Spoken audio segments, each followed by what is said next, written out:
Welcome to my YouTube channel. आज की video के जो टॉपिक्स हैं ये in continuation to first video जो कि प्लेलिस्ट में ऑलरेडी अपलोडेड है, जिसमें हमने बेसिक्स को स्टडी किया था, इन्वर्टर की बेसिक्स को, सोलर सिस्टम एक्चुअल में होता क्या है, वर्क कैसे करता है। तो अगर आपने अभी उस वीडियो को वॉच नहीं किया तो आप पहले उस वीडियो को वॉच कर लें, फिर उसी की कंटिन्यूशन में हम आज स्टडी करेंगे बैटरी सिलेक्शन कि मार्केट में कौन कौन सी बैटरीज अवेलेबल हैं जो आप लगा सकते हैं। उसमें उसकी कॉस्ट का एनालिसिस करेंगे, उसकी परफॉर्मेंस का एनालिसिस करेंगे। उसके अलावा सोलर पैनल्स को स्टडी करेंगे कि कौन कौन से सोलर पैनल्स मार्केट में अवेलेबल हैं और रिकमेंडेड सोलर पैनल कौन सा है। फिर एक फिनोमिना है शेडिंग। शेडिंग एक बड़ा कॉमन सा एक कह लेंगे इसको फिनोमिना है। तकरीबन जहाँ भी सोलर पैनल लगाया जाता है मोस्टली केसेस में शेडिंग का इफेक्ट लाजमी कहीं ना कहीं आता है किसी ना किसी टाइम। तो इसको भी देखना ज़रूरी है कि इससे सिस्टम की परफॉर्मेंस पे क्या असर पड़ता है, वो सारा उसको अवॉइड कैसे किया जा सकता है। और फिर लास्ट में आज हम सिस्टम साइजिंग को देखेंगे कि आपने अपने सिस्टम कितने साइज का लगाना है, कितने किलो वाट का सिस्टम लगाना है। तो ये डिपेंड करता है कि आपका ऑन ग्रिड है, हाइब्रिड है, लेकिन इसको आज हम स्टडी करेंगे कि आपका सिस्टम साइज कितना होना चाहिए। ये सेकंड वीडियो है। इसके बाद मज़ीद वीडियोस भी आएंगे जिसमें हम दूसरे टॉपिक्स को स्टडी करेंगे, प्रोटेक्शन से रिलेटेड, इसकी मेंटेनेंस से रिलेटेड, और इसमें tips and tricks different green meter के हवाले से बात करेंगे। तो स्टार्ट करते हैं। मार्केट में जो आपकी बैटरीज हैं, तीन तरह की मार्केट में बैटरीज अवेलेबल हैं। अवेलेबल और भी हैं बैटरी की टाइप्स, लेकिन जो ऑप्शंस पाकिस्तानी मार्केट के हिसाब से कंज्यूमर्स को अवेलेबल हैं, सबसे पहले लिथियम आयन बैटरी है, उसके बाद लेड एसिड बैटरी है, और फिर ट्यूबलर बैटरीज। जो लिथियम आयन बैटरीज है ये सोलर सिस्टम के लिए रिकमेंडेड है। कंपनीज, टेलीकम्युनिकेशन इंफ्रास्ट्रक्चर, वहाँ पे मोस्टली लिथियम आयन बैटरीज ही यूज़ होती हैं। मल्टीपल रीजंस हैं। सबसे जो पहली रीज़न है लिथियम आयन को प्रेफर करने की, वो ये कि इसका बैटरी मैनेजमेंट सिस्टम होता है इसके अंदर, जो कि सिंक हो जाता है आपके इन्वर्टर के साथ। इसमें बैटरी के सारे पैरामीटर्स, उसके टेम्परेचर, उसकी चार्जिंग, उसकी डिस्चार्जिंग, उसकी जो साइकिल, उसकी हेल्थ, वो सारी इन्वर्टर को रियल टाइम में इंफॉर्मेशन मिलती रहती है, जिसकी वजह से इन्वर्टर इसको बैटरी को अपने हिसाब से इसकी सेटिंग्स को अमेंड कर सकता है। तो जिसकी इस बीएमएस सिस्टम की वजह से ये हाईएस्ट एफिशिएंसी आपको ये बैटरी देती है। लेकिन इसका जो डाउन साइड है वो इसकी उसका एक्सपेंसिव होना है। It's very costly. लाइक अगर आप एक नॉर्मल 5-6 किलो वाट के सिस्टम के साथ आप बैटरीज लगाते हैं तो आपको वो 2.5-3 लाख की भी कॉस्ट आ सकती है अगर आप अच्छी रेटिंग की बैटरीज लगाते हैं। लेकिन it's a one time investment जो कि 6 से 10 साल तक, अगर आपकी जो बैटरी है वो ए ग्रेड लिथियम सेल से बनी हुई है, तो 6 से 10 साल तक की बैटरी अच्छा परफॉर्म कर सकती है। इसकी मैक्सिमम लाइफ 10 ईयर्स तक है। इसके बाद हम बात करेंगे लेड एसिड बैटरी की। तो लेड एसिड बैटरी है, ये अफोर्डेबल है, शॉर्टर लाइफ स्पैन है। अब शॉर्टर लाइफ स्पैन कितना शॉर्ट है ये डिपेंड करता है आपकी मेंटेनेंस के ऊपर। नेक्स्ट पॉइंट मैंने लिखा है पीरियोडिक मेंटेनेंस। अगर आप इसकी पीरियोडिक मेंटेनेंस करते रहते हैं, मेंटेनेंस में क्या आता है, इसके जो इसमें पानी जो बेसिकली होता है उसको पूरा करते रहते हैं, आम अल्फाज में यही कहा जाता है, तो ये बैटरी 3 से 4 साल तक अच्छी परफॉर्मेंस के साथ वर्क करती है। लेकिन इसकी मैक्सिमम लाइफ 4 ईयर्स है। मैंने आज तक कभी देखा नहीं कि लेड एसिड बैटरी 4 साल से ज़्यादा किसी की चलती हो। अगर चलती भी है तो फिर वो इश्यूज आने लग जाते हैं, बैटरी ओवर चार्ज होती है, हीट अप होती है, या चार्ज नहीं हो रही होती बैटरी, या बहुत ज़्यादा करंट लेने लग जाती है, जिससे अक्सर आपका बिल भी बढ़ जाता है। तो लेड एसिड बैटरी को टाइमली चेंज कर लेना चाहिए, अदरवाइज इससे आपका बिल भी बढ़ जाता है और बहुत सारी पावर लॉस भी होने लग जाती है जब ये अपनी जो लाइफ है उसके वो उसको गुजार चुकी होती है। उसके बाद फिर ये कंजक्टिवली करंट ड्रा करती रहती है। तो ये एक इसकी डाउन साइड है, तो इसका आपको ख्याल रखना पड़ेगा अगर आप लेड एसिड बैटरी लगाएंगे। रिसेंटली ट्यूबलर बैटरीज मार्केट में आई हैं। Tubular batteries high energy density, like इसमें कह लेंगे इट्स अ रीजनेबल टेक्नोलॉजी, और अभी इसका कोई बहुत ज़्यादा इसके फीडबैक्स नहीं मिले। जहाँ लगाए हैं उन्होंने अभी तक कोई इसकी कंप्लेन भी नहीं की, working fine up till now. लेकिन अभी कंपैरेटिवली न्यू टेक्नोलॉजी है, विद टाइम हमें इसके बारे में इंफॉर्मेशन मिलेगी कि इसकी परफॉर्मेंस कैसी है। 2-3 साल 4 साल, इवन क्लेम यही करते हैं कि इसकी लाइफ भी 6 to 8 ईयर्स तक है। लेकिन इट विल डिपेंड मार्केट की एक न्यू चीज़ है, तो कुछ टाइम बाद ही इसका हम कुछ कह सकते हैं कि ट्यूबुलर बैटरीज की परफॉर्मेंस कैसी है। कंपैरेटिवली कॉस्टली है लेड एसिड बैटरी से, लेकिन लिथियम आयन की निस्बत काफ़ी सस्ते में ये सेटअप बन जाता है। इसके जो डाउन साइड है, एक तो ये हैवी बहुत ज़्यादा है, इसको आप दीवार पे लगाने के लिए, अगर आप दीवार पे लगाना चाह रहे हैं तो उसके लिए आपको बड़े स्ट्रॉन्ग किस्म के एंकर बोर्ड्स लगाने पड़ते हैं, जो कि रिकमेंडेड भी नहीं है दीवार पे। तो अगर आपने 2 बैटरी या 4 बैटरीज लगानी है, that will be too much weight, तो इसको फिर नीचे ही रखा जाता है। तो ये आपका स्पेस कंस्ट्रेंट्स में भी एक इशू आ जाता है। लेकिन इसकी जो साइकिल लाइफ है वो स्ट्रॉन्ग है। अच्छा, इनका एक ये भी बेनिफिट है कि ट्यूबुलर बैटरीज आप कुछ सालों बाद अगर इसको स्क्रैप में भी सेल करें तो आपकी तकरीबन 25% तक जो इन्वेस्टमेंट थी बैटरीज के ऊपर वो आपको वापस मिल जाती है। इसका वेट काफ़ी ज़्यादा होता है, तो फिर ये पर केजी के हिसाब से काफ़ी एक्सपेंसिव सेल होती हैं। अच्छा, ये कुछ जनरल टिप्स थी कि बैटरी को हेल्दी किस तरह रखा जाता है। एक जो सबसे इम्पोर्टेंट चीज़ है वो ऑप्टिमल टेम्परेचर कंडीशंस है। जो पहला पॉइंट मैंने यहाँ पे लिखा हुआ है कि आपने इस चीज़ को इंश्योर करना है कि जहाँ पे बैटरीज इंस्टॉल्ड हैं वो वेल वेंटिलेटेड जगह हो। और अब ये पहले इससे पिछली जो वीडियोस में मैंने एक्सप्लेन किया था कि हमेशा डेडिकेटेड फ़ैन लगाएं अपने सोलर इन्वर्टर के ऊपर। 8-10 लाख की एटलीस्ट एक कॉमन सिस्टम 8-10 लाख में लगता है घर में। इतनी ज़्यादा इन्वेस्टमेंट के बाद अगर आप उसके टेम्परेचर को कंट्रोल नहीं करेंगे तो वो आपकी इन्वेस्टमेंट ज़ाया हो सकती है, उसमें नुकसान हो सकता है। तो इसलिए हमेशा डेडिकेटेड फ़ैन लगाएं, उससे आपकी बैटरीज भी ऑप्टिमम परफॉर्मेंस देंगी और आपका इन्वर्टर भी देर तक उसकी चलता रहेगा। अक्सर घरों में ये मिस्टेक की जाती है कि बैटरीज को बेडरूम्स के अंदर या इंडोर रख दिया जाता है जहाँ पे वेंटिलेशन नहीं होती। नॉर्मली यूपीएस की बैटरीज के साथ ये अक्सर ऐसा होता है। ये बहुत नुकसानदेह चीज़ है। बैटरी के फ्यूम्स होते हैं जो कि हेल्दी नहीं है। अगर आप अपने बेडरूम में बैटरी रखी हुई है, उसके जो फ्यूम्स होंगे डेफिनेटली वो आप इनहेल करेंगे, that will be a health hazard for you. तो इंश्योर करें कि आपकी बैटरी वेल वेंटिलेटेड प्लेस पे है और डेडिकेटेड फैन उस पर लगा हुआ है। Dedicated fan is for summer season. Winter में जब टेम्परेचर काफ़ी हद तक नीचे आ चुका होता है उस टाइम फिर आप फैन ना चलाएं, उसकी ज़रूरत नहीं होगी। इसके अलावा मॉनिटर करें, मेंटेन करें। मॉनिटर एंड मेंटेन में यही कि उसमें कार्बन ना उस पर आ जाए उसके टर्मिनल्स के ऊपर, या उसके अलावा उसका जो पानी का लेवल है, वाटर लेवल, वो ना कम हो जाए। अगर वो कम हो जाएगा तो बैटरी फूलने लग जाएगी, बैटरी ख़राब हो जाएगी। Over charging and deep discharging, इसको अवॉइड कैसे करेंगे? अब चार्ज तो इन्वर्टर ने करना है, आपने तो नहीं करना, लेकिन उसकी सेटिंग किसने करनी है? टेक्नीशियन ने डेफिनेटली। तो किसी अच्छे एक्सपीरियंस और क्वालिफाइड टेक्नीशियन को हायर करें ताकि वो अच्छे तरीके से उसकी सेटिंग कर सके। तो अगर उसकी सेटिंग्स अच्छी होंगी इन्वर्टर की, बैटरी रिलेटेड सेटिंग्स, तो आपकी जो बैटरी है वो उसकी लाइफ काफ़ी लॉन्ग होगी। लेकिन अगर उसमें प्रॉब्लम है, सेटिंग प्रॉपर ठीक नहीं की गई, सेटिंग कौन सी होती है? चार्जिंग करंट होती है, कट ऑफ वोल्टेज होता है, फ्लोट वोल्टेज होती हैं। ये सारी चीज़ें मैंने इसमें स्लाइड में इंक्लूड नहीं की बिकॉज ये battery to battery settings vary करती हैं। तो अगर इसमें कुछ स्टैंडर्ड एक वन फॉर ऑल सोल्यूशन नहीं होता, वो बैटरी के हिसाब से कौन सी बैटरी है, कितने एम्पेयर की है, वो चीज़ें देख के सेटिंग की जाती हैं। बस ये याद रखें कि हमेशा किसी प्रोफेशनल और इंस्टॉलेशन से किसी प्रोफेशनल से इंस्टॉलेशन करवाएं। डीप डिस्चार्ज ना करें बैटरीज को, यानी कि मुकम्मल उस पर वो मुकम्मल ही डिस्चार्ज हो रही हैं तो उस केस में वो जल्दी ख़राब हो जाएंगी। तो उसको कट ऑफ लगाएं कि अगर वो 30-40-50% तक इसको रखें तो लाइफ इसकी लॉन्ग होती है। अब एक पॉइंट है, invest in a high quality solar battery. अब A grade and B grade, अब मार्केट में बहुत सारी लिथियम आयन बैटरीज अवेलेबल हैं, बहुत सारी कंपनीज लोकल बना के सेल कर रही हैं। प्रॉब्लम ये आता है कि हमें नहीं पता होता कि अंदर कौन सा सेल लगा हुआ है लिथियम का, ए ग्रेड या बी ग्रेड। उस केस में आपने क्या करना होता है, किसी रिप्यूटेड कंपनी की बैटरी खरीदनी है।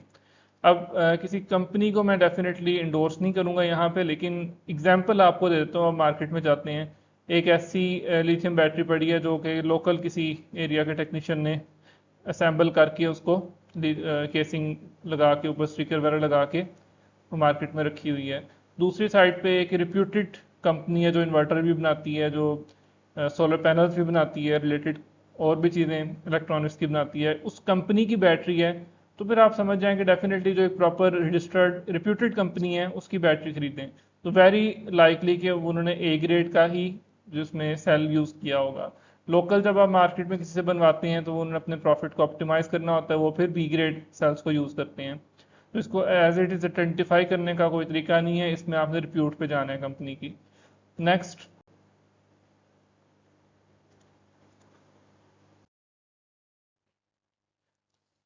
अब जो 5 किलो वाट से ऊपर जितने भी इन्वर्टर्स होते हैं ना, वो 48 वोल्ट की बैटरी को सपोर्ट करते हैं। मार्केट में सारी बैटरीज 12 वोल्ट की अवेलेबल होती हैं। ये मैंने आपको एक सैम्पल डायग्राम दिखाई है कि अगर आप की 4 बैटरीज हैं तो उनके कनेक्शंस आपने कैसे करने हैं। अब ये एक बैटरी 12 वोल्ट की है, 200 एम्पियर आवर की। 4 बैटरीज आपने सीरीज में कनेक्ट कर देनी है। जिस तरीके से टर्मिनल्स हैं, पॉजिटिव टर्मिनल, दूसरी साइड पे नेगेटिव को अगली बैटरी के पॉजिटिव से कनेक्ट करना है, फिर उसका नेगेटिव टर्मिनल अगली बैटरी के पॉजिटिव से, इस तरह से ये कनेक्शन होता जाएगा और सीरीज में ये चारों बैटरीज आ जाएंगी तो आपको 48 वोल्ट मिल जाएगा। अगर आपका इन्वर्टर 24 वोल्ट को सपोर्ट करता है, then you have to attach 2 batteries in series, जो कि 3 किलो वाट के राउंड अबाउट के इन्वर्टर 24 वोल्ट में को सपोर्ट करते हैं। इसके अलावा जो सिंगल बैटरी इन्वर्टर है वो नॉर्मली 1 to 2 किलोवाट तक के जो इन्वर्टर हैं वो सिंगल बैटरी पे भी ऑपरेट हो जाते हैं। अच्छा, ये बैटरीज बढ़ाने की टेक्निकल वजह ये होती है, अब 4 बैटरीज मिलके वोल्टेज 48 वोल्ट हो गई है। अगर कोई ऐसा इन्वर्टर है जो 6 किलो वाट का है, जो कि 12 वोल्ट की बैटरी को सपोर्ट करेगा, तो फिर इन्वर्टर का साइज बहुत बढ़ जाता है, अंदर जो आईजीबीटीज लगे होते हैं उसका साइज बहुत बढ़ाना पड़ता है। इसलिए जैसे जैसे सिस्टम की जो स्पेसिफिकेशन है वो इंक्रीज होती है, इन्वर्टर की स्पेसिफिकेशन, बैटरीज की वोल्टेज फिर ज़्यादा करनी पड़ती है।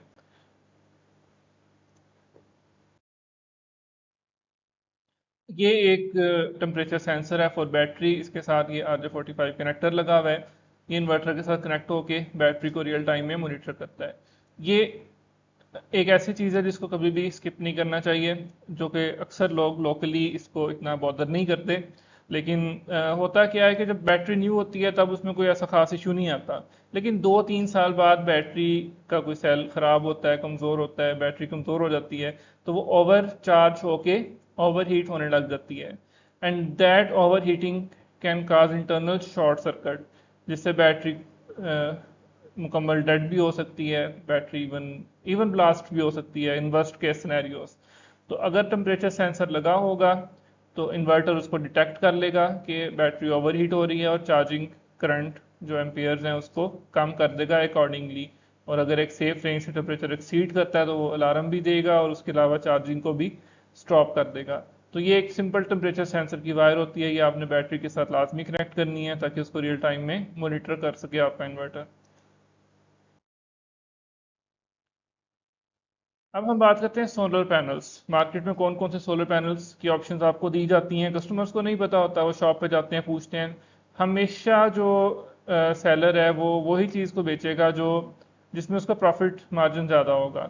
एक कॉमन ह्यूमन साइकोलॉजी है कि आपने हमेशा अपना बेनिफिट डेफिनेटली आप पहले रखेंगे। तो आपको अगर खुद से नहीं पता होगा तो हाईली लाइकली आपको पैनल अच्छे वाला नहीं मिलेगा। कुछ चीज़ें हैं वो सर्च करके जाएं, वो मैं आपको अभी बता भी देता हूँ कौन सी चीज़ें हैं जो आपने देखनी है। सबसे पहले तो बात करें टायर 1 सोलर पैनल और टायर 2 सोलर पैनल की। मार्केट में रिप्यूटेड कंपनीज हैं, बहुत सारी हैं, मैं कुछ के नाम दे देता हूँ। जिंको है, JA सोलर है, कैनेडियन सोलर है, लॉन्जी हिमो 6 है। इसके अलावा और भी बहुत सारी कंपनीज हैं जो रिप्यूटेड समझी जाती हैं। टायर 1 मींस ये financially stable, strong track record, इनके जो कंपनी की जो रिप्यूट है वो बहुत अच्छी है। अब इसको वेरीफाई कैसे करना है? QR कोड इसकी इस ग्लास के अंदर फैब्रिकेटेड होता है, आपने उसको अपने मोबाइल में ऐप से ट्रैक करके उसको QR कोड को स्कैन करना है, तो उस पैनल्स का सीरियल नंबर और डिटेल्स आपके सामने आ जाएंगी। अगर वो आ जाती हैं इट मीन्स के पैनल कंपनी का ओरिजिनल है। अगर कोई इस तरह का इशू आता है कि आप QR स्कैन करते हैं कुछ भी सामने नहीं आता, इट मीन्स के वो कॉपी है, रेप्लिका है पैनल की। तो आपने ये QR कोड स्कैन करना है और इसके अलावा उसके इंपोर्ट डॉक्यूमेंट्स लाजमी देखने हैं। ये एक कॉमन इशू है, कस्टमर इस बारे में लीनियंट हो जाते हैं, लेकिन ये आपने यहाँ पे लीनियंसी बिल्कुल भी नहीं दिखानी। रिसेंटली एक रिप्यूटेड शॉप है, मैं वहाँ से इन पैनल्स लेने गया था, तो वो डॉक्यूमेंट्स का उनका ये था कि जी हमारे डॉक्यूमेंट्स मिसप्लेस हो गए हैं, कहीं वो मिल नहीं रहे।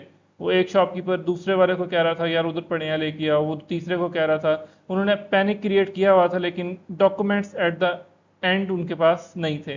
तो वो सारा उनका ड्रामा होता है। आपने डॉक्यूमेंट्स की तस्वीरें अपने उसकी कॉपी या तस्वीरें खींच के अपने पास रख लेना है। वो बहुत ज़रूरी डॉक्यूमेंट है। उसका वो पैनल कहाँ से इंपोर्ट हुआ है, उस डॉक्यूमेंट में ये चीज़ आपको पता चल जाती है।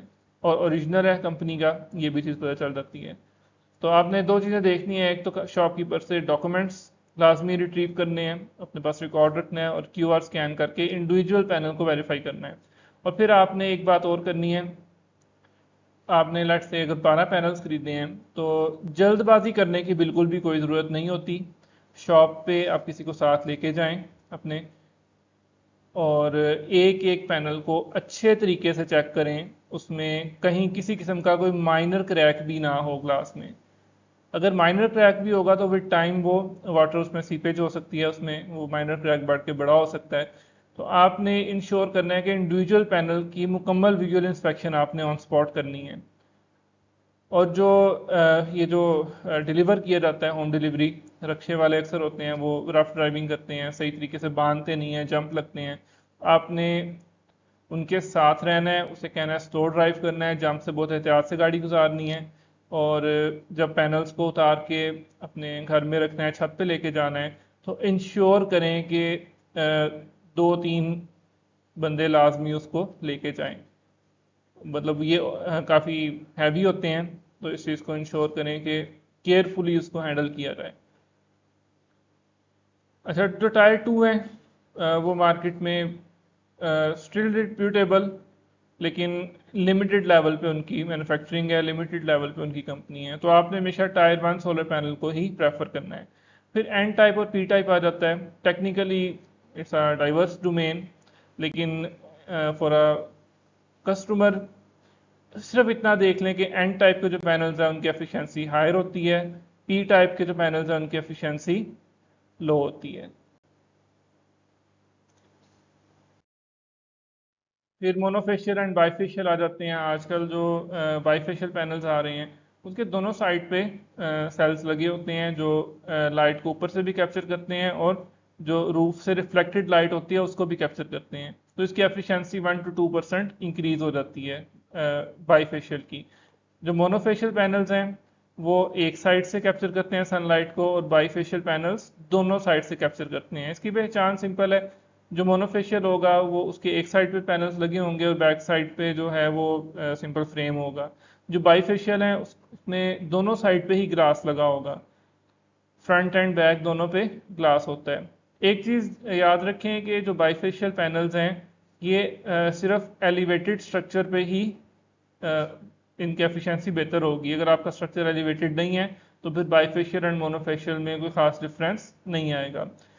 एलिवेटेड स्ट्रक्चर लगाएं अगर आपने बाईफेशियल पैनल्स लगाने हैं, और उसके अलावा white weather coat on roof ये लाजमी है। अगर आप वाइट रिफ्लेक्टिव कोटिंग उस पर कर देंगे रूफ के ऊपर, तो जो सोलर इरेडिएशन है वो इफेक्टिवली बाउंस बैक होगी, जिसको आपका जो बाईफेशियल पैनल है उसके वो कैप्चर करेगा।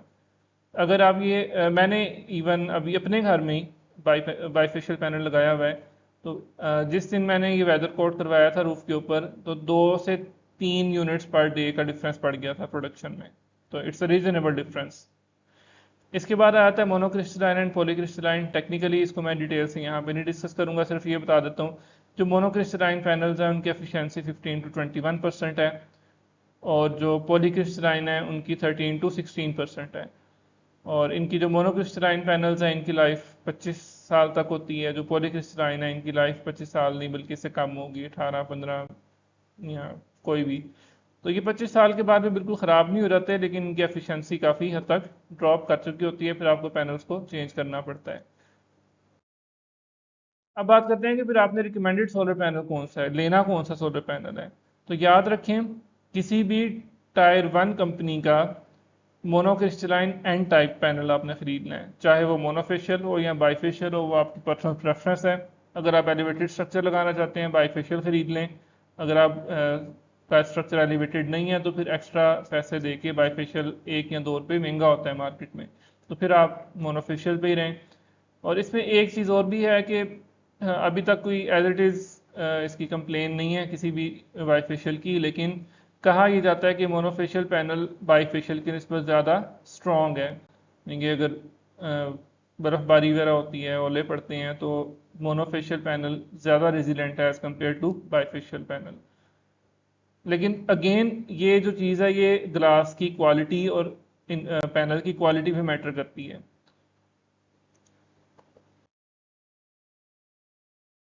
अब हम बात करते हैं कि आपने पैनल्स को किस तरीके से लगाना है, सीरीज पैरेलल कनेक्शन किस तरह करना है, मैक्सिमम कितने पैनल लगा सकते हैं। कस्टमर्स का सबसे पहला क्वेश्चन यही होता है जी मेरा 6 किलोवाट का इन्वर्टर है, 3 किलोवाट का इन्वर्टर है, मैं इसके साथ कितने पैनल लगा सकता हूँ सेफली। तो इसको मैं ज़रा एक्सप्लेन कर देता हूँ। ये मैंने एक स्पीकर स्पेसिफिकेशन स्पीकर है जो कि 6 किलोवाट ऑन ग्रिड इन्वर्टर है। अब हम इसकी देखते हैं इन्वर्टर के साथ कितने पैनल लग सकते हैं, इसके लिए हमें दो चीज़ें देखनी पड़ेंगी। इसमें एमपीपीटीज कितने हैं, इसकी मैक्सिमम डीसी इनपुट पावर कितनी है, और उसके अलावा मैक्सिमम डीसी इनपुट करंट, आपने करंट को भी देखना होता है। अगर आपने कनेक्शंस को पैरेलल करना है तो करंट एक्सीड कर जाता है, तो उस इस चीज़ को इंश्योर करना है कि आपका current with in the range रहे। बहरहाल हम यहाँ बात करते हैं मैक्सिमम डीसी इनपुट पावर इसमें है 1000 वोल्ट डीसी, और एमपीपीटी वोल्टेज इसकी सपोर्टेड है 850 वोल्ट। इस हिसाब से अगर हम बात करें, हमारे पास 550 वॉट के पैनल्स हैं, तो आप ये जो 550 के राउंड अबाउट जितने भी पैनल्स हैं ना, इनके लिए हम एवरेज वोल्टेज 50 वोल्ट एज्यूम करते हैं। आल तो वो 40 वोल्ट से लेके 46 47 वोल्ट तक वेरी करते हैं, लेकिन आप सेफली इसको 50 वोल्ट का एक पैनल एज्यूम कर सकते हैं। इस हिसाब से आप 17 पैनल्स लगा सकते हैं। तो ये आपका ये 850 से नीचे रहेगी वोल्टेज, या मैक्सिमम 850 तक जाएगी। इसके अलावा एक चीज़ मैं आपको बता दूं कि पैनल्स अगर आपके पास ज़्यादा हैं तो आप दो स्ट्रिंग्स में लगाएं, एक ही स्ट्रिंग में वोल्टेज को एक्सीड ना करते जाएं। अब एक ही स्ट्रिंग में अगर 850 वोल्ट आ रहे हैं तो हाई वोल्टेज है, उसके लिए आपको वायर भी अच्छी क्वालिटी की इस्तेमाल करनी पड़ेगी जो मार्क हो हायर वोल्टेज रेटिंग के लिए 1500 वोल्ट या 2000 वोल्ट। ब्रेकर भी आपको उस हिसाब से लेना पड़ेगा जो कि एक्सपेंसिव भी आएगा, फिर कनेक्शंस बड़े केयरफुली करने पड़ेंगे। तो हाई वोल्टेज की जो पैरामीटर्स हैं उनके लिए रिक्वायरमेंट्स डिफरेंट होती हैं। तो इसलिए कोशिश करेंगे स्ट्रिंग की वोल्टेज को बहुत ज़्यादा हाई ना करें, आप अपने पैनल्स की दो स्ट्रिंग्स बनाएं और वोल्टेज को 500 वोल्ट से नीचे ही रखें, that will be safe. Maximum panels कितने लग सकते हैं, वोल्टेज के हिसाब से देखें तो 17 लग सकते हैं, लेकिन आपने पावर के हिसाब से भी देखना है। 7.8 किलोवाट तक का मैक्सिमम डीसी इनपुट पावर इसमें है, तो आप 14 पैनल्स लगाएंगे 550 वॉट के, तो 7.7 किलोवाट पावर प्रोड्यूस हो रही है। तो आल दो ये 100% एफिशिएंसी पे सिस्टम काम नहीं कर रहा होता, लेकिन बारिश के बाद समटाइम 92-94% तक भी जाता है। तो इट्स नॉट रिकमेंडेड कि आप इस रेटिंग को एक्सीड करें। अगर आपका 7.8 किलोवाट मेंशन है, इट मीन्स कि आप मैक्सिमम 14 पैनल्स यहाँ पे लगाएं। इस हिसाब से अपने इन्वर्टर की स्पेसिफिकेशन और पैनल्स के वोल्टेज के हिसाब से इस कैलकुलेशन को कर सकते हैं। एमपीपीटी की बात करते हैं, एक से ज़्यादा एमपीपीटी हो सकते हैं, दो हो सकते हैं, तीन हो सकते हैं। जो ज़्यादा रेटिंग के इन्वर्टर होते हैं उसमें एमपीपीटीज की फिर ज़्यादा होते जाते हैं, फिर आप मल्टीपल स्ट्रिंग्स बना देते हैं उससे।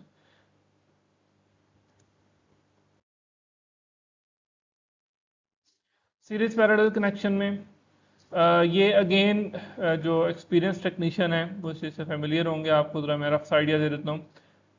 जब आप पैनल्स को पैरेलल में कनेक्ट करते हैं तो उसकी करंट रेटिंग इंक्रीज हो जाती है और वोल्टेज में सेम रहते हैं।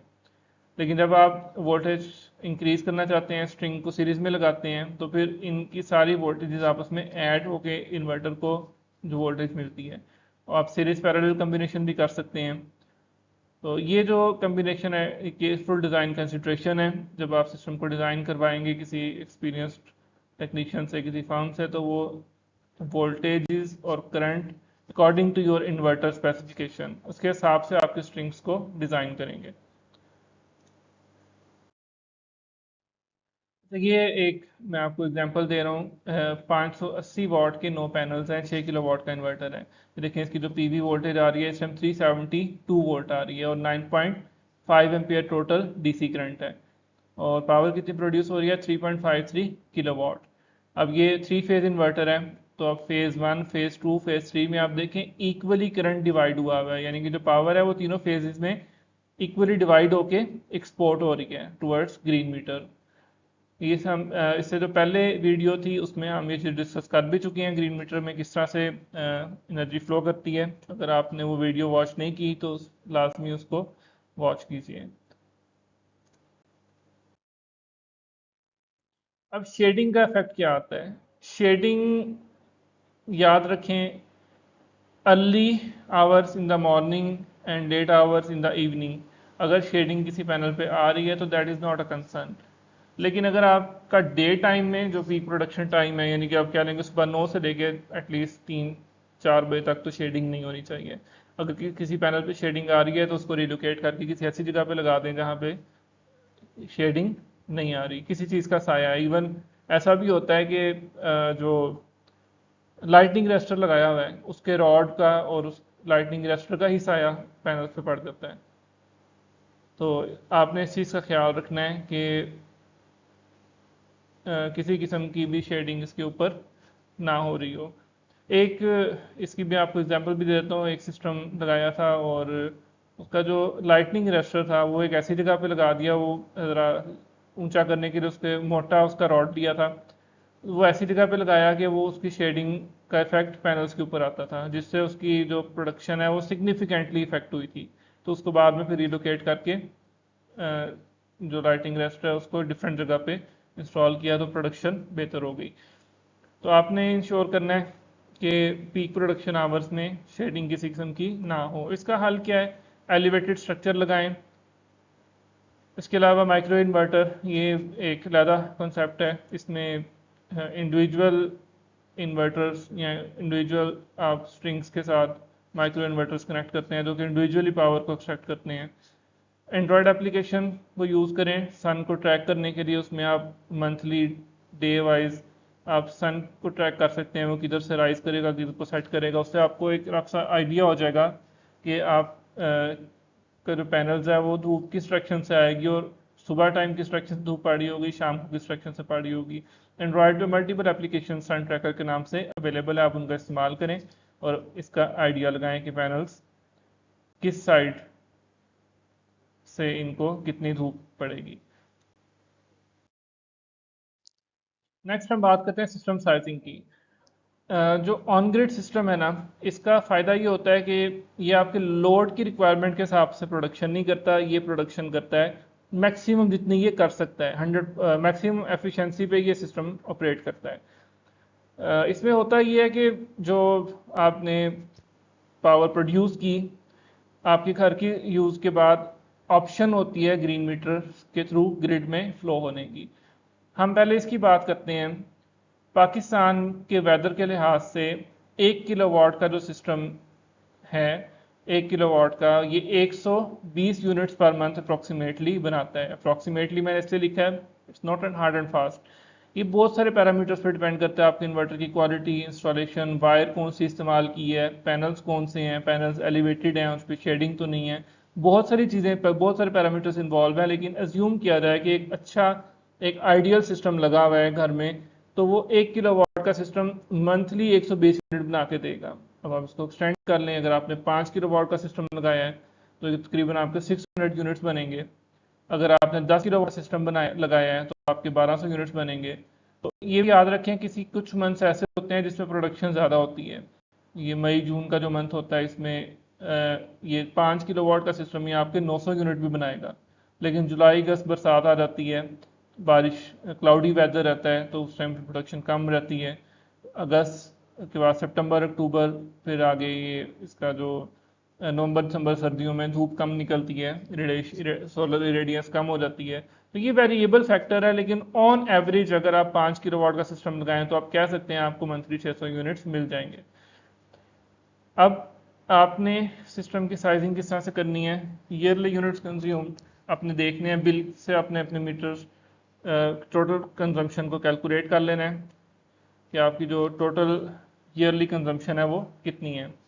उसके बाद उसको 12 से डिवाइड कर लें तो आपको पता चल जाएगा आप मंथली ऑन एवरेज कितने यूनिट इस्तेमाल कर रहे हैं। ये एवरेज एक अप्रॉक्सीमेशन है, सर्दियों में ये एवरेज ज़्यादा होती है, गर्मियों में गर्मियों में यूनिट्स ज़्यादा इस्तेमाल होते हैं, सर्दियों में कम होते हैं। लेकिन एक रफ एस्टिमेशन आपको ये मिल जाएगी।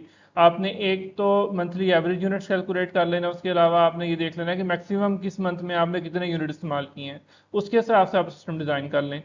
अगर आप 5 किलोवाट का सिस्टम लगाते हैं तो आप याद रखें मंथली 600 यूनिट आपको बना के देगा सिस्टम, ऑन ग्रिड सिस्टम। अगर आप 10 किलोवाट लगाते हैं तो 1200 यूनिट है, अगर आप 15 किलोवाट का लगाते हैं तो 1800 यूनिट है। कम ज़्यादा हो सकते हैं month to month weather conditions के मुताबिक। अब हम इसके अलावा बात करते हैं ऑफ ग्रिड सिस्टम की। ऑफ ग्रिड सिस्टम या हाइब्रिड सिस्टम जो है, जिसमें नेट मीटरिंग आपने नहीं करवाई हुई, उस केस में प्रोडक्शन होगी ही उतनी जितनी आपके लोड की रिक्वायरमेंट है। एमपीपीटी उसकी प्रोडक्शन को एडजस्ट करता रहेगा टाइम टू टाइम। तो उस केस में आप ये नहीं कह सकते कि जो सिस्टम है वो मैं इतने किलोवाट का लगा लूँ तो इतना यूनिट बनाएगा। सोलर की प्रोडक्शन के आवर्स तो लिमिटेड होते हैं, सुबह से लेकर शाम तक जिस टाइम सूरज मौजूद होता है। तो आप फिर क्या करेंगे, अपने लोड की रिक्वायरमेंट के मुताबिक और अपने बजट के हिसाब से जितना सिस्टम लगा सकते हैं वो लगा लें, ताकि आपका डे टाइम का मैक्सिमम लोड सोलर के ऊपर शिफ्ट रहे। और नॉर्मली एक सिंगल हाउस होल्ड एक एसी इस्तेमाल हो रहा है, मोटर इस्तेमाल हो रही है, तो हम रिकमेंड करते हैं कि 4 से 6 किलोवाट तक का हाइब्रिड इन्वर्टर लगा लें, उस हिसाब से पैनल्स लगा लें। लेकिन आप अपनी ज़रूरत के मुताबिक इस सिस्टम को इंस्टॉल कर सकते हैं। ऑन ग्रिड की एग्जैक्ट कैलकुलेशन मौजूद है कि आप इतना सिस्टम लगाएंगे इतने यूनिट्स बनेंगे। ऑफ ग्रिड की ऐसी कोई कैलकुलेशन हो नहीं सकती। इट विल डिपेंड कि आप 12 बजे में आपका सिस्टम 5 किलोवाट पावर प्रोड्यूस कर सकता है, लेकिन आपके घर का लोड है सिर्फ 300 वाट, तो वो 5 किलोवाट नहीं प्रोड्यूस करेगा, 300 वाट प्रोड्यूस करेगा। तो ये हाइब्रिड या ऑफ ग्रिड सिस्टम में इस तरीके से प्रोडक्शन होती है। इसलिए हम एग्जैक्टली नहीं आपको बता सकते कि एक सिस्टम कितनी प्रोडक्शन आपको देगा एनुअली या मंथली या इवन डेली। ये आपके लोड की रिक्वायरमेंट के हिसाब से है। ये मैं आपको एक एग्जांपल दे रहा हूँ। 5.2 किलोवाट का सिस्टम है, ये उसकी प्रोडक्शन है for the month of June, July, August, September, October अभी ऑनगोइंग है, इसलिए अभी 10 डेज की ये प्रोडक्शन है। अब ये चीज़ नोट करें, इस जुलाई की प्रोडक्शन ज़्यादा है, 800 को टच कर रही है। अगस्त और सितंबर की कम है, बिकॉज इसमें मोस्टली वेदर क्लाउडी होता है। तो ये एक रफ आइडिया आपको हो जाना चाहिए इसको देख के कि आपका जो 5.2 किलोवाट का सिस्टम है वो कितनी प्रोडक्शन करेगा in case system is on grid. तो अब इसको कर लें, अगर आपका 10 किलोवाट का, इससे 2 से मल्टीप्लाई करके आप इसकी सारी रेटिंग्स को देख सकते हैं। फिर ये आपकी जो मंथ ऑफ जुलाई, 5.2 किलोवाट के सिस्टम को मैंने रेफरेंस बना के आपको एक्सप्लेन कर रहा हूँ। इसमें अब देखें, एक टाइम में 28 यूनिट, फिर 30, फिर कभी ये 35 को भी टच कर रहा है। तो ये बेसिकली होता है कि किसी दिन क्लाउडी वेदर है, इस दिन ये 5-6 घंटे की लाइट गई होगी, ठीक है, इस दिन बारिश हुई होगी, प्रोडक्शन कम है, इस दिन ज़्यादा है, धूप अच्छी निकल आई, तो ये वेरिएबल है। लेकिन ऑन ग्रिड का फ़ायदा ये है कि मैक्सिमम प्रोडक्शन होती रहती है जितनी पॉसिबल है, और बाकी आप अपना लोड की रिक्वायरमेंट इन्वर्टर से भी पूरा करते हैं। जो एक्सेस लोड की रिक्वायरमेंट होती है वो आप ग्रिड से इंपोर्ट कर लेते हैं।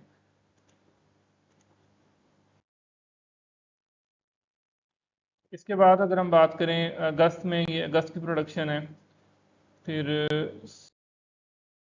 नेक्स्ट आ जाता है मैकेनिकल स्ट्रक्चर।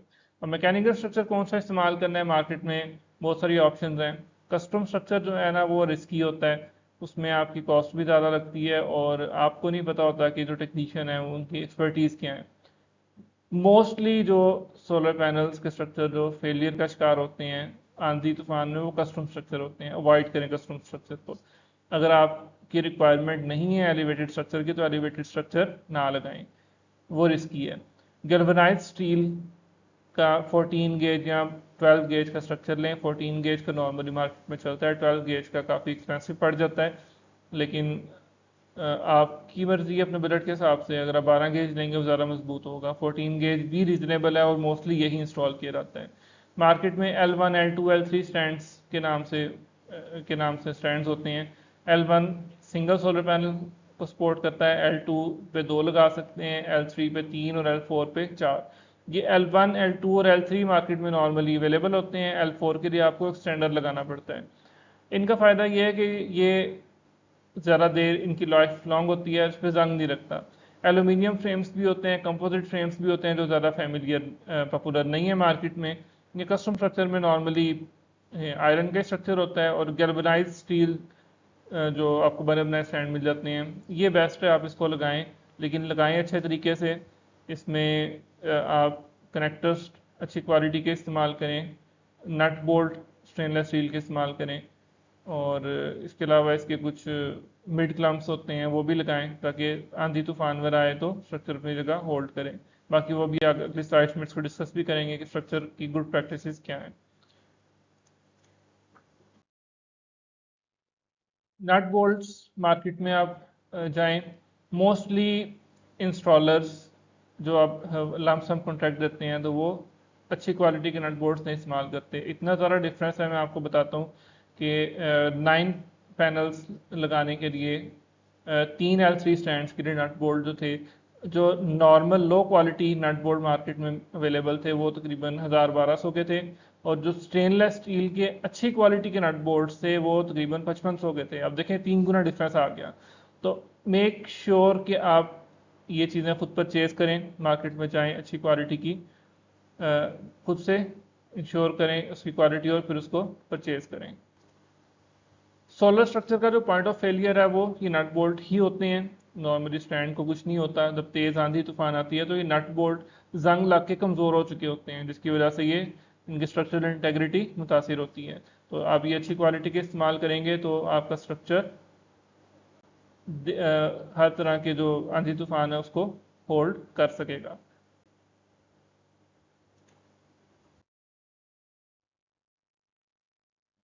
नेक्स्ट हम बात करते हैं ground mounting structure, concrete blocks. जब आप ये पैनल्स लगा लेते हैं तो ये कंक्रीट पिलर्स लगाना बहुत ज़रूरी है। बहुत सारे कस्टमर इसको नहीं लगाते, इस पर एक्स्ट्रा डेफिनेटली कॉस्ट आती है। अगर आपके 3 L3 स्टैंड हैं उसको लगाने में कोई 10 से 15 हज़ार 20 हज़ार भी लग सकता है आपका। लेकिन याद रखें कि जब आप छत में सुराख करते हैं पैनल्स को लगाने के लिए, पैनल्स के स्ट्रक्चर को, तो आपके जो छत है उसमें पानी भी सीपेज हो सकती है। उसके अलावा पैनल्स में भी फ्लेक्सिबिलिटी रहती है और मजबूती से वो फ्लोर के साथ नहीं जुड़ते। अगर आप ये माउंटिंग स्ट्रक्चर नहीं बनाएंगे कंक्रीट का, कोई आंधी तूफान आएगा तो ये आपके पैनल्स उखड़ भी सकते हैं रूफ में से। अब इसका सोल्यूशन, मिस्त्री और मजदूर बुलाएं, उन्हें ये इस तरह के पिलर्स बनाने का कहें, और ये लाजमी है। इसके बगैर मैं इसे ये कहूँगा it's a piece of mind कि अगर आपने ये बना लिया है तो अब आपका स्ट्रक्चर पहले से 50% ज़्यादा मजबूत हो चुका है। तो इसको कभी फॉरगो ना करें। बहुत सारे क्लाइंट्स हैं जो इसको फॉरगो करते हैं और उसके बाद में नुकसान उठाते हैं। टिल्ट एंगल किस तरह से फाइंड किया जाता है? हमेशा याद रखें कि सर्दियों और गर्मियों के लिए एंगल डिफरेंट होता है, लेकिन आपका जो इस्तेमाल है वो गर्मियों में ज़्यादा होता है, सर्दियों में कम होता है। तो इंश्योर करें कि जो टिल्ट एंगल है वो एक अप्रॉक्सीमेट सी वैल्यू हो, जो सर्दियों और गर्मियों दोनों में ऑप्टिमम एफिशिएंसी से काम करे, लेकिन गर्मियों में ज़्यादा एफिशिएंसी से काम करे। अब सबसे पहले गूगल पे सर्च करें, आपका जो एड्रेस है उसका लैटिट्यूड सर्च करें। Ideal angle for your panel will be equal to और close to latitude of your home. ठीक है, आइडियल एंगल आपका लैटिट्यूड के बराबर है। However proper solar panel angle will fluctuate over the course of the year. अब वही बात आ गई कि सर्दियों में एंगल डिफरेंट होना चाहिए, गर्मियों में डिफरेंट, तभी वो मैक्सिमम एफिशिएंसी के साथ काम करेगा। For summer and the warmer months आपका जो लैटिट्यूड है उसमें से 15 डिग्रीज माइनस कर लें, और विंटर में अपने लैटिट्यूड से 15 डिग्रीज ऐड कर लें। इसकी एग्जांपल, लैटिट्यूड ऑफ फैसलाबाद मैंने सर्च किया अपनी city, I belong to Faisalabad, 31.45 north. अब समर में आइडियल टिल्ट एंगल क्या है? 31.45 में से माइनस किया 15 डिग्रीज, तो ये बन गया 16.45 डिग्री। तो आपका ये जो एंगल है, टिल्ट एंगल है, ये 16.45 होना चाहिए। अब विंटर में आइडियल एंगल क्या होना चाहिए? 31 में 46 ऐड किया तो आपका विंटर का एंगल बन गया। तो अब समर और विंटर दोनों में कौन सा सिस्टम बेहतर परफॉर्म करेगा? ऐसा सिस्टम बेहतर परफॉर्म करेगा जिसका एंगल इन दोनों के दरमियान में कोई हो। नॉर्मली 22 to 25 डिग्री का एंगल रख लिया जाता है, जो कि ऑल ईयर नॉमिनल परफॉर्मेंस देता है। लेकिन अगर आप इसको एंगल को समर और विंटर के हिसाब से एडजस्ट करना चाहते हैं, आपको मूवेबल स्ट्रक्चर रिक्वायर्ड होगा। मूवेबल स्ट्रक्चर डोमेस्टिक एप्लीकेशंस में इतना रिकमेंडेड नहीं है। आप एक रिजिड फिक्स स्ट्रक्चर ही लगाएं और एंगल को अपने 20-25 डिग्री का एंगल रख लें। That will be good for both winter and summer. इसके बाद जो नेक्स्ट वीडियो है उसमें हम ये टॉपिक्स डिस्कस करेंगे। अर्थिंग किस तरह से की जाती है, लाइटनिंग अरेस्टर क्यों लगाना ज़रूरी है, कैसे लगाएं, protection devices, breakers, SPDs, wires कौन सी है, रिपेयर एंड मेंटेनेंस कैसे करवाएं, और ग्रीन मीटर का प्रोसेस क्या है। अगर आपको कोई भी क्वेश्चन है, आप नेक्स्ट वीडियोस को भी लाजमी वॉच कीजिएगा, और कमेंट्स में भी आप मेरे से आपकी जो क्वेरीज हैं वो मेरे से कमेंट्स में पूछ सकते हैं। Thank you so much. अगर आपने अभी तक मेरा चैनल सब्सक्राइब नहीं किया तो वीडियो को लाइक भी करें और चैनल को सब्सक्राइब करें।